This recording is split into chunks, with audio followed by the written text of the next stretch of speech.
Okay, this video is the newsletter for February 2024. We're going to be talking about different types of fat, dietary fats, the pros and cons of each type of fat. Okay, so here is the hype and bust cycle of industry-funded research as described by Jeff Nelson from VegSource. Basically, supplement first comes out and it's under the maximum hype phase where they try to make it look good so they can sell a lot of them, okay? And they say it has great benefit. That's phase one. Phase two is that, oh my gosh, it has no benefit. Phase three is to realize that it's harmful. And the company's research puts what's described here as a health halo around the product. Oh, isn't it wonderful? All right, and then time goes by and people realize, gee, it does almost nothing. And then more time goes by and they go, gee, it's actually a toxin.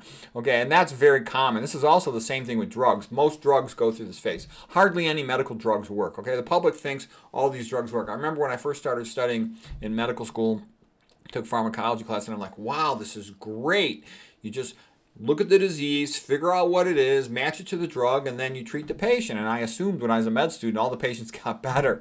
And then once I got in the real world, and I realized almost none of them ever get better. That was quite an awakening. Okay, so anyways, typical thing like right now, caffeine, coffee, and tea, everybody thinks they're great, but it's actually toxic, having caffeine, okay? It's harmful to your health, okay? And a lot of people are going to say, oh, caffeine is good for you. That's all BS, okay? Notice that the same geniuses who tell you caffeine is good for you also tell you sleep is important, okay? Well, that's a contradictory statement. Caffeine is going to decrease your sleep. It has a long half-life. I talked about that in separate lectures, but I'm just telling you that's how you could recognize that somebody's BSing you. And you can tell they're BSing you these days about nuts. Oh, even though nuts are 70 to 90% fat, they don't cause weight gain. Yeah, right. They set up the studies in what is called like an isocaloric, isoenergetic fashion to make it so that the patients don't gain weight in the study. They go, look, it didn't cause weight gain. No, of course, anything that high in percentage of calories from fat is going to predispose to weight gain. All right, now don't get me wrong. If you have to gain weight, like you're having a hard time maintaining your weight, you want to keep it higher, nuts are probably the healthiest way to get your fat. Okay, the worst way would probably be with these omega-6 cooking oils, but still for most people, like my body, if I let it do whatever it wanted, I'd probably get fat. Okay, so I just eat low-fat and vegan diet, and that keeps me healthy and strong. Okay, omega-3s, there are real problems with omega-3s. We're going to go into them in more detail. And yeah, of course, the algae one are better than the fish oil one. The fish oil is a disaster of a supplement, but they're still bad. And the way I've set up this drawing here is that you get the original yellow halo of perfect health. And then I have it sort of like a leaf going from green to orange, like in autumn, the falling leaves. And it's also now the line's becoming discontinuous. It's fragmenting as if also perhaps it's combusting. Okay, you're realizing this supplement is BS. Like soy is such a BS supplement. You hear all these people promoting soy. That's a good way, too. You know that somebody's BSing you. Go back to the papers before it became popular and industry took over the research on it. And you'll see there's lots of problems with soy. 40% of the calories approximately are of fat. And it's super estrogenic. And it has heme. And it elevates insulin-like growth factor, and it concentrates certain toxic things, and it's often GMO processed with hexane. Okay. Multivitamins can be dangerous. We're not talking about that stuff, though. Fish, of course, is toxic. Everybody knows that by now, I hope. Yeah, and Jane Hightower, the lady internal medicine doctor in the San Francisco Bay Area, had a whole bunch of patients that were demented, got sent to her, and she figured out how to test them more effectively for mercury. And they all had mercury toxicity from eating fish. She got them to stop eating the fish, and most of them got better. For some of them, it was too late. They had irreversible brain damage. But just make that point. Okay, so I sort of draw these little tiny devil horns, and then omega-6 cooking oils are obviously, toxins. And that's an important point. There's a difference between the intrinsic omega-6 fats we find in plant foods that are actually good for you versus omega-6 cooking oils where they're highly processed to be made that way, plus they're just from the processing to make the oil, and then it's even worse when you cook with it. Ansel Keys had figured out in the 1950s that saturated fat was very atherogenic, and it is very atherogenic. Don't let these fake paleo, keto, carb, low-carb BS artists, ignoramus liars tell you otherwise. Okay, that's been proven a long time ago from Ansel Keys' 7-country studies to the Mr. Fit studies, etc., etc. Okay, then even going back further in time is F-, in the water.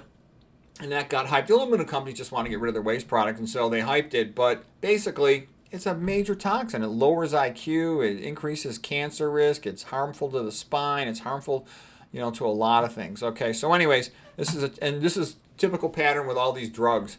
By the way, almost no drugs work. Okay, if you replace thyroid hormone, okay, and you need to do that, fine. But most of these drugs don't ever work. They just try to hype them up, get them to slow disease down a little bit. But a lot of times what happens is the patient just takes the drug when they could have just cured themselves if they'd have fixed their diet and their lifestyle, which is obviously a smarter thing to do. We're going to have to go through just a little bit of chemistry here, not much. If you have one carbon, it's like a meth. Okay, so carbon with 4 hydrogens is methane. It's like an alkane category of carbon molecules. Notice that carbon always has 4 bonds. You need to know that. Okay, and then if a carbon has 3 bonds to hydrogen, then it's bound to something else that's called a methyl group. You will see that a lot. That's worth knowing, methyl group. And then if it has only 2 hydrogens bound to it, and it's bound to 2 other things, what these red lines indicate, that's a methylene group. And we're going to see this. We're going to talk about something called a methylene bridge, so you need to know that. The backbone of triglycerides is propane triol, which is also called propanol. 3 carbons, and each one has a hydroxyl group on it. A hydroxyl group is also called an alcohol group. That is the backbone of triglycerides, which is how most dietary fat is in the form of triglycerides. Okay, a little more chemistry. You could get by without knowing any of this chemistry, but just what I'm giving you is like the key stuff that'll help you. Ethanol is like ethanoic acid. Ethanol is just with the hydroxyl group on it, so it'd be 2 carbons with a hydroxyl group. This is ethanoic acid, which is also called acetic acid, which is also called vinegar. Okay, and you pronounce the whole thing with an ick at the end. Ethanoic acid, acetic acid when you've got this intact carboxylic acid here. Carboxylic acid is a carbon with a double bond to an oxygen. That's called a carbonyl group, and with a hydroxyl group, OH group. Hydroxyl group is also called an alcohol group. So this is a carboxylic acid. All fatty acids have that. Okay, when you take off this hydrogen, we call it to be deprotonated, then it becomes called ate. So this would be, acetic acid becomes acetate. 4-carbon butyric acid here becomes butyrate. That's the most common one you hear about for short-chain fatty acids. That fiber is made into these short-chain fatty acids like butyrate, and that's used by the gut lining cells to prevent leaky gut. So that comes up a lot. And by the way, the only fat that I think is good in the diet is fiber, which isn't really fat, and that's kind of a joke, secret fat, if you will. All these other fats, the small amounts you get from eating low-fat plant foods, that's what you want. That's what will keep you healthy. And you don't want more than that unless, let's say you're a long-distance runner and you need a large amount of calories, fine. But for most people, you don't need it. Okay, long-chain saturated fatty acids. So saturated means saturated with hydrogens. It means as many hydrogens as possible are bound to the fatty acid tail. A fatty acid has 2 parts. It has a hydrophilic component, which is polar, meaning slightly charged. And it's slightly charged because the En, meaning electronegativity, of the oxygen is much higher than it is for the carbon. Oxygen wants to grab electrons. That's why it's called the ultimate electron acceptor in electron transport in mitochondria. So oxygen has a high electronegativity to grab an electron. Versus carbon and hydrogen in the rest of the fatty acid tail, they have a similar electronegativity. Okay, and what they want to do is they just are hydrophilic. They don't like being around water because they're non-charged. So this is a structure that has 2 components. It has a hydrophilic, philic means loving, so it loves water, the polar component, and it can be soluble in water. And then it has a hydrophobic, water-hating component, the fatty acid tail of just carbons and hydrogens, and that is non-polar. It doesn't want to be in water. And the relevance is that something that has both of these features is called amphipathic, or amphiphilic sometimes. And what that means is it has a hydrophobic and a hydrophilic component, and it can exist between 2 types of solvents, if you will. It can exist in a polar environment and in a non-polar environment. And these can function like emulsifiers. An emulsifier is something, let's say within a processed food. You have a fatty component of the food, and then you have an aqueous watery phase component of the food. So emulsifiers will hold those 2 phases together because their polar component will be in the aqueous water part of that food, and their fatty, oily component will be in the fatty part of the food, and it'll sort of keep the shape intact of the food. That's why these processed foods, they routinely have emulsifiers in there. Detergents and soaps also have these properties because they'll have the ability, let's say you got grease on your clothes or your hands and you wash them with a soap, it can pull that grease from its fatty phase into the water phase with these amphipathic properties. So you're going to hear that a lot. And they can also be damaging to membranes. They can function like detergents. So just know that fatty acids are pretty unique in this sense.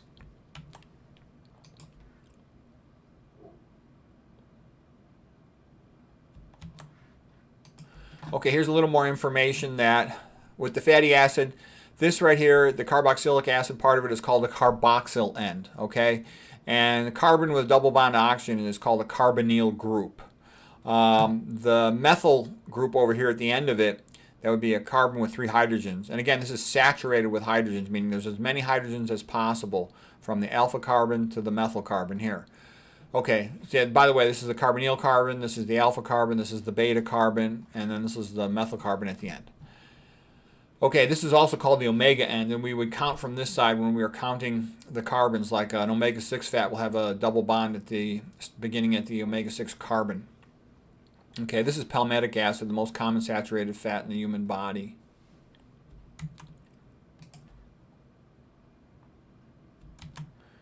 Now, when you talk about sat fat, again, it's saturated with hydrogens. A MUFA has a monounsaturated fatty acid. Monounsaturation means double bond, so there's one double bond. And the classic MUFA is olive oil, and it's typically called oleic acid. Each fatty acid will often have 2 names. One would be sort of a scientific chemical name, and then the other one will be just what it was commonly called sometimes. So you just be aware of that. Okay. Here's a PUFA, polyunsaturated, meaning having multiple double bonds. PUFA, polyunsaturated fatty acids. And it's at the 6th position, omega-6 position. So that's counting from these carbons. 1, 2, 3, 4, 5, 6. Omega-6 fat. And then normally there will be a skip carbon in between the next double bond, which is here at the beginning at the 9 position, between the 9 and the 10 carbons. And this carbon intervening between the double bonds is the methylene bridge carbon. And that's the one that has only a loose grip on its electrons and is vulnerable to oxygen coming in there and trying to steal its electrons and forming a peroxide with it. Okay.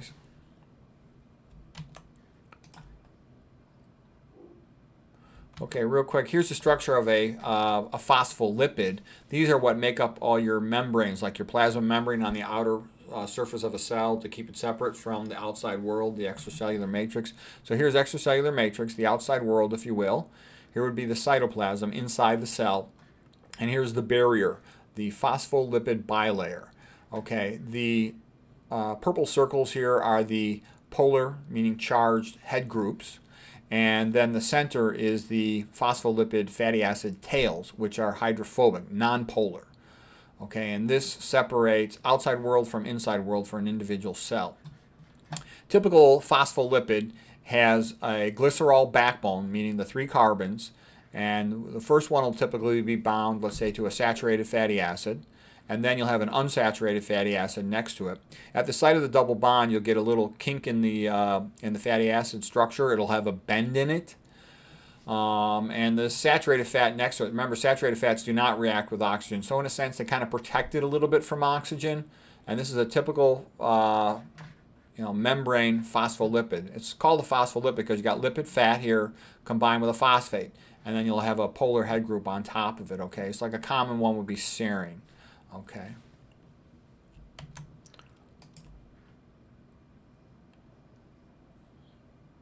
Now here is the bed of Odysseus and Penelope.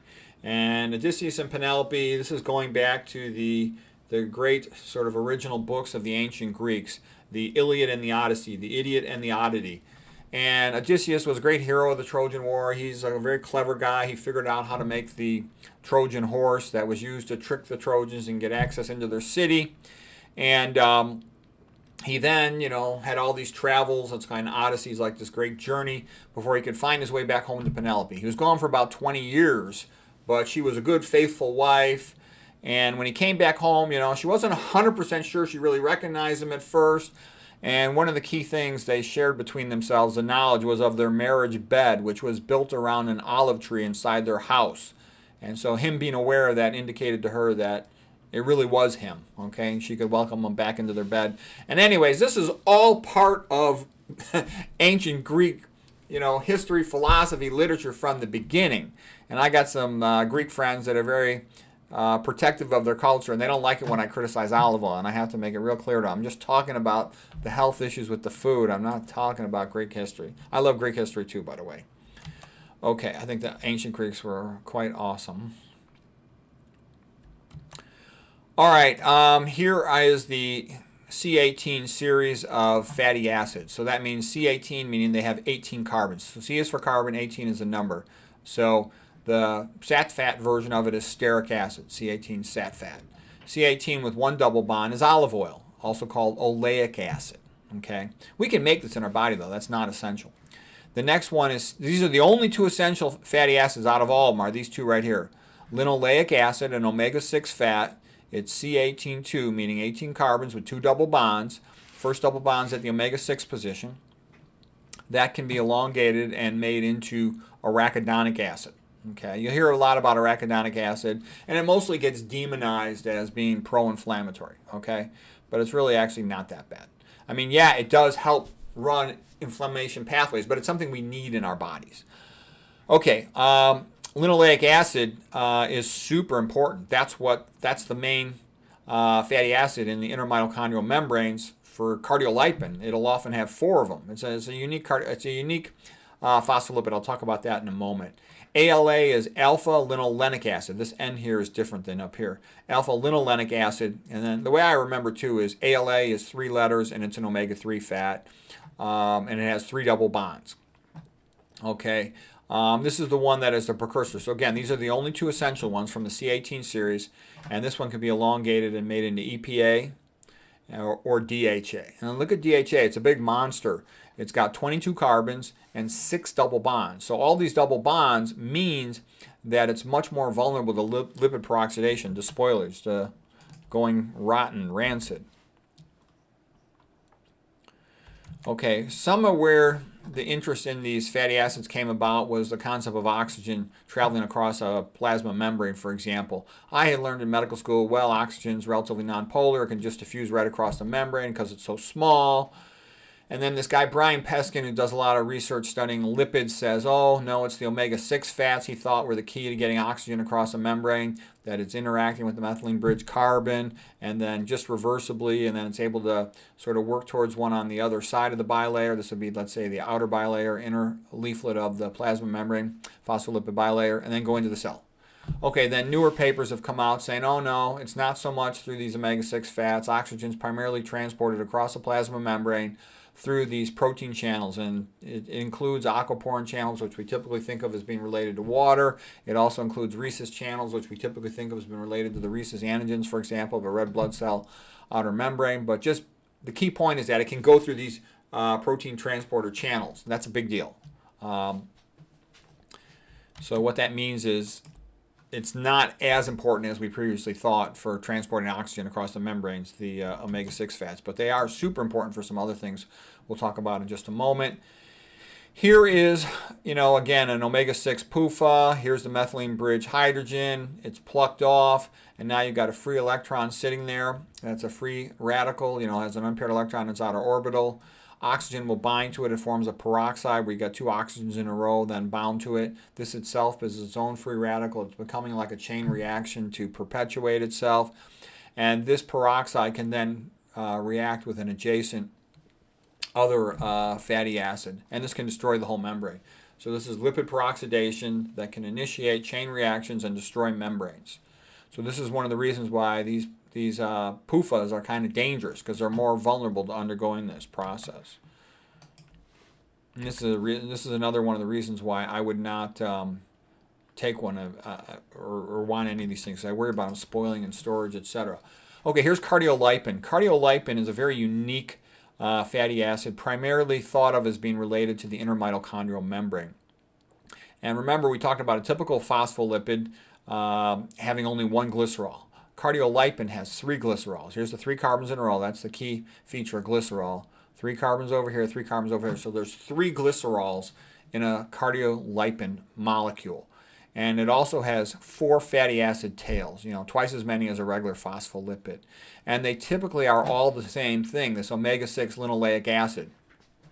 Okay, and that's my point. Linoleic acid is super important, you know, perhaps in a sense it's the most important fatty acid in your whole body because it's part of your mitochondria, the energy factor of your body.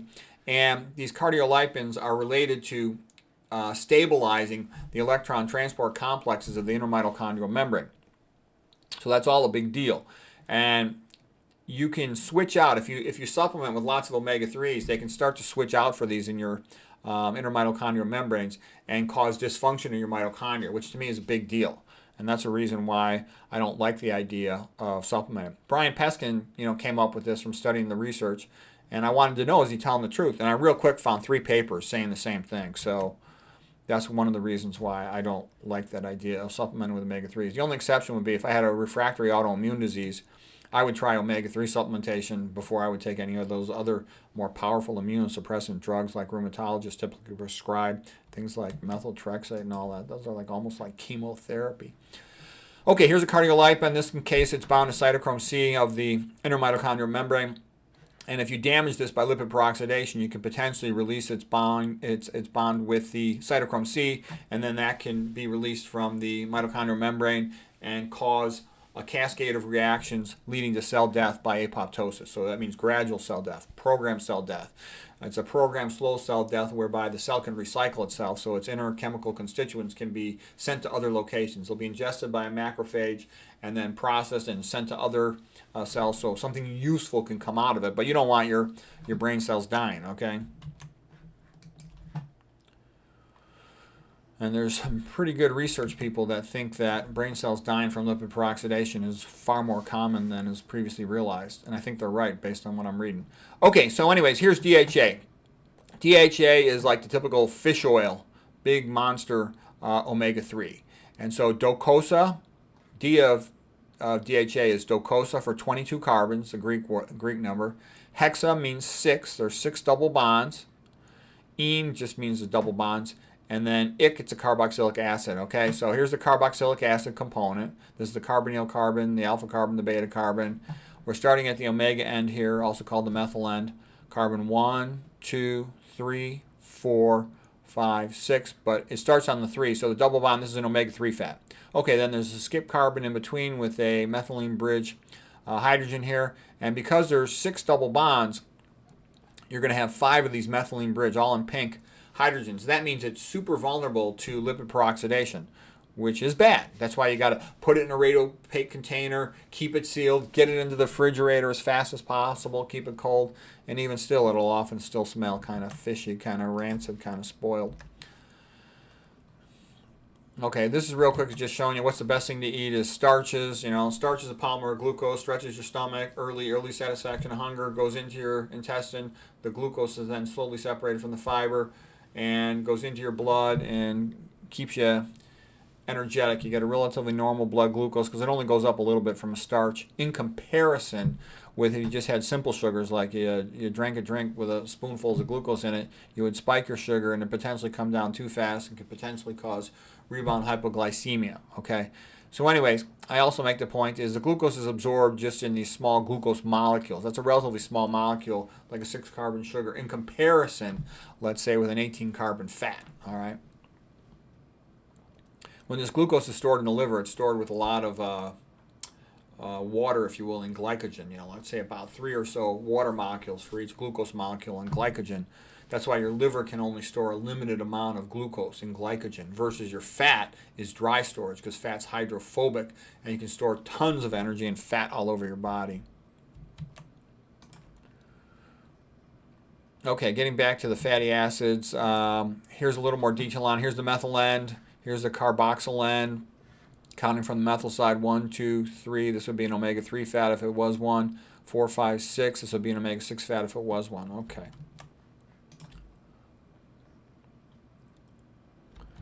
Now, if we look at some of these fats here, let's say we've got a sat fat. That means all the carbons are saturated with hydrogen. That's why they're called saturated fat. MUFA is monounsaturated. That means a double bond. So that would be like, let's say, for olive oil. And it's also called oleic acid. So you have a single double bond there. A PUFA is polyunsaturated, meaning 2 or more double bonds. And there'll be a skip carbon in between with the methylene bridge hydrogen on there that can be plucked off for lipid peroxidation.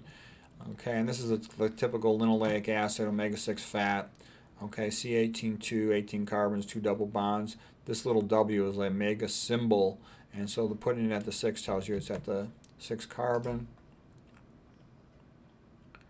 Well, here's a common trick you'll see in the research for soy and for any commercial product, for nuts as well and other ones, is they'll compare it to something that's quite unhealthy like meat and dairy, and that'll make it look good. They'll go, oh look, it's a health food, okay? They'll also often take a population of healthy people that are active and athletic and exercise and are health conscious and compare them to a population of, fat, lazy people, lower socioeconomic status, and then they'll make their product look good in that way. So here's a typical thing. They do that with nuts, for example. They get these, yuppie type nut eaters that are real health conscious, jogging and exercising, and they'll compare them to a whole bunch of fat people that sit around and watch TV all the time. And then they'll say, look, the nut eaters are healthier. It must be the nuts. No, it's just because the other population's sort of lazy, not health conscious, fat, and all these other things. And they'll do isoenergetic type studies whereby they'll do things to prevent them from gaining weight. They'll go, look, the nuts don't cause weight gain. There's a lot of ways they can make something look good.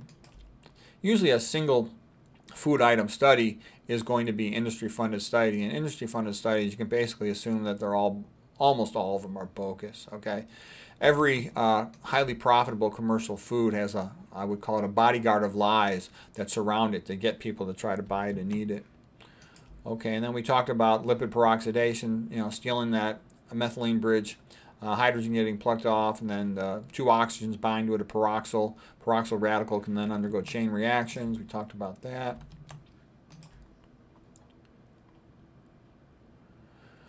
Okay, one of the other products of lipid peroxidation is this toxic aldehyde, hydroxynonenal, and it's kind of a good name. So 4-hydroxy means that it's on the carbon number 4, and that's a hydroxy group. Non means 9, so there's 9 carbons. Okay, ene means there's a double bond.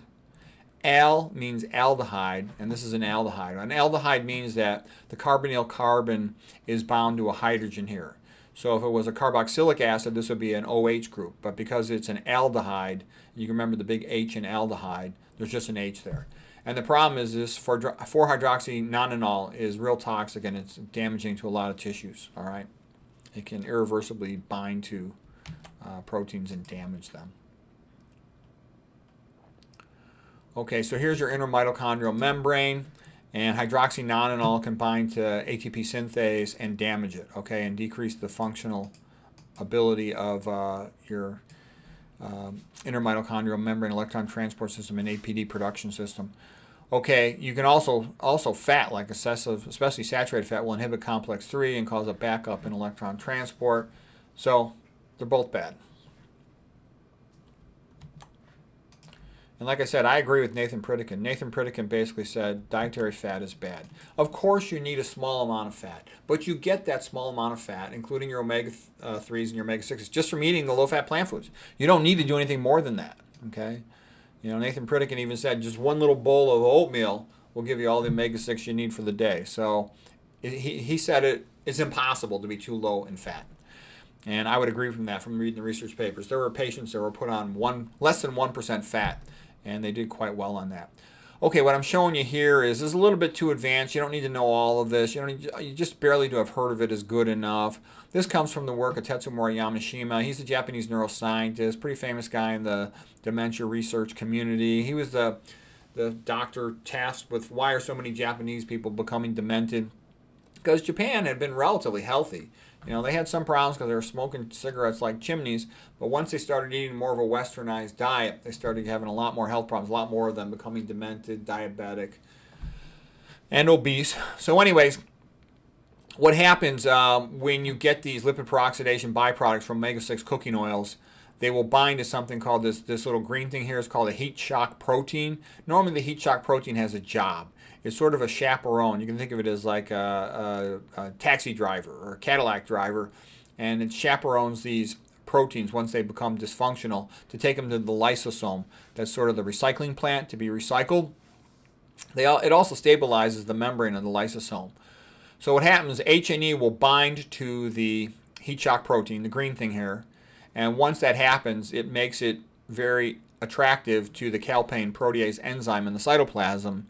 And the calpain protease, I think that's a good name. Cal for calcium, pain for painful consequences. When that thing gets activated, it chops up the heat shock protein, and now you can't transport the dysfunctional proteins, and you can't stabilize your lysosome membrane. So the lysosome breaks apart, and it starts leaking a toxic enzyme called cathepsin into the cytoplasm that just goes around eating and destroying everything. Okay, so what's the point? The point is omega-6 cooking oils activate this cascade of reactions that damages brain cells, damages pancreatic beta cells.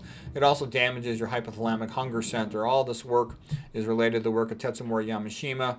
And so the bottom line is you don't want to eat those cooking oils. They really make you sick. And a lot of people do it out of habit, and they pay the consequences. Okay, here's one of Tetsumori Yamashima's papers.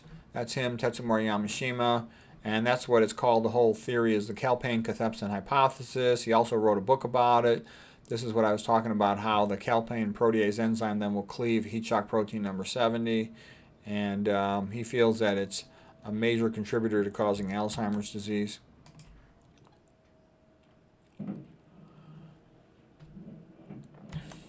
Okay, then I got some stuff here about alcohol. I'm not going to get too much into alcohol. Alcohol is bad, though. I recommend you don't drink one drop. And people say to me, why am I so absolutist? Because I want you to be healthy. Look, you can do whatever you want, but alcohol is not good for you. It is bad for you. Nothing good comes from it, so why bother with it, okay? And to me, somebody saying, oh, I enjoy getting drunk. Well, yeah, why? You want to poison your brain? Are you stupid? You know, why would you want to damage your brain? Okay, so we're not going to talk about alcohol. It's just sort of part of this sort of chapter here, if you will. All right, let's see. Oh, what about all these doctors who say that olive oil is heart healthy? I believe that's all bogus. That what's happened is the industries have set up the study comparing olive oil, to a cohort that has other bad health habits. They make olive oil look good, much better than it really is. I think olive oil is a bad food. It's not that bad, but it's still bad. A lot of times too, it comes, let's say, from Italy, and sometimes you've been tricked. Olive oil is kind of expensive, so if they can put some cheapy crap oil and sell it to chump Americans, that's not really olive oil. They can charge a lot of money for it and make a big profit margin. So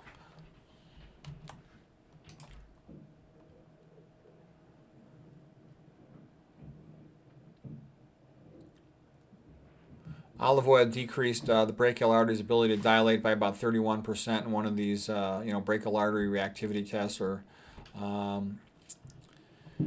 let's see here. You don't need oils to cook. It'd be a lot easier to do your dishes when there's no oil for cooking. You don't even need an Indian washer. Oh, one thing was I got this Indian doctor friend of mine, real nice guy, and he's a real sort of energetic guy, runs around all over the place making rounds. And I hadn't seen him for a couple of months, so I saw him and I said, hey, how's it going? Where you been? And he said, oh, I was dead. And I go, well, what do you mean you were dead? He says, oh, I died. I had a myocardial infarction, a heart attack. I coded, but they successfully resuscitated me, and they put in a coronary stent. And I said, I thought you were a vegetarian. He says, I am. And I said, it must be the oils. Do you put oil in your food? And he goes, yeah, you have to for cooking. I said, no, you don't. And whenever I hear somebody who's a vegan tell me they got coronary artery disease, it's usually the dietary oil. Atherosclerosis, gets just as bad from eating MUFAs, PUFAs, or sat fat. All fat is atherogenic, okay? That's an important thing to realize. Also, we know that Caldwell Esselstyn, all he had to do was put people on a low-fat vegan diet with no oil, no nuts, no caffeine, and he's got 40 times better results than the so-called Lyon Mediterranean diet study. So, why would you even want to bother with that? And as a matter of fact, when anybody gives you a hard time about, oh, is your diet as good as the low-fat vegan diet, all you got to do is tell them, look, the low-fat vegan diet, it's the only diet ever shown to reverse coronary artery disease. What more do you want? No other diet has done that, so don't kid yourself. Okay, and like I said, too, in the real world, even though, what's the cure rate for stents? 0. What's the cure rate for drugs? 0. What's the cure rate for cardiac surgery? 0 for coronary artery disease, atherosclerosis. So why is it that 99.9% of people, doctors and patients, they choose drugs, stents, and surgeries over the vegan diet? They choose a treatment approach that has a 0% cure rate. 0% cure rate. When they have another one that has almost 100% cure rate, 99.4% in Esselstyn's study. Why would you do that? That's just stupid. Okay, and it's also financially biased. Okay, the doctors don't know nutrition, epidemiology, toxicology, but it's just how it is.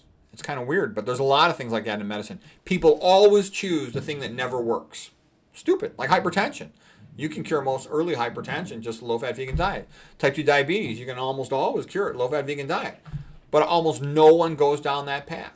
And I've talked to my friends about this, my friends that are in medicine, and what they tell me is we're totally confused. We try to watch these internet videos, and the so-called experts totally contradict each other. They say the opposite of each other. And it makes the patient think that all this nutritional stuff's a big joke. And then they, in their mind's eye, think, oh, doctors are smart. They had to be good students, go through pre-med, go through med school. They know so much, and they're nice people. Like I remember this one pre-med was nice, so they're trying hard to help us and cure us. And what they don't understand is doctors do not work for patients. Patients are irrelevant. You have to get that through your head. If you don't get that, you probably never have good outcomes.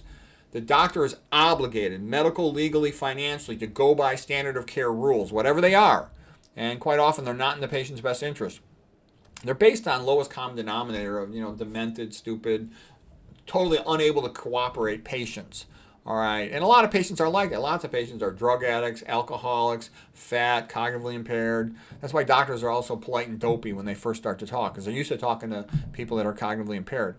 All right. Well, anyways, you got this great thing that can fix it, so why bother with the other stuff? And there's big money in the other stuff. That's another reason why hospitals always want, the stent or the surgery. All right, and then, don't get me wrong, a stent can be a great thing in the setting of an acute heart attack, acute myocardial infarction. They can get that wire across the occlusion, stent it open, save the patient's life. That's great.